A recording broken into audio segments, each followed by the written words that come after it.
term of a sequence 3, 5, 7, 9. And so on.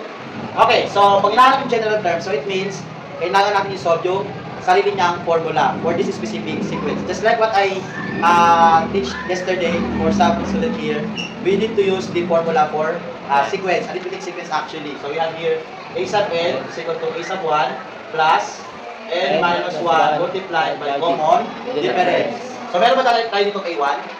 Yes. Ito pala sa a sub n, ibig sabihin nito n term yan. Kasi diba, hinahanap natin kung pang ilan. Yan, a sub 2. Ibig sabihin, second term. Kaya itong a sub n na to, that is n term. Kaya iba tawag n term. Okay, so meron ba tayong a sub 1? Yes. Which is? 3. So a sub n is equal to 3. Plus, meron ba tayong n?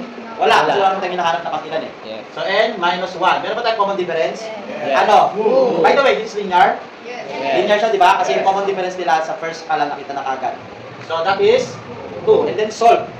So a sub n is equal to 3. Wala ka naman gagawin dito. That is 3 plus distributive property. Yes. 2 times n, Yes. 2 times negative 1, and then combine like terms. So ano pwede magsamahin? 3 and 2. So a sub n is equal to, unahin ko itong 2n ha. So 2n, ano? 1 plus 1.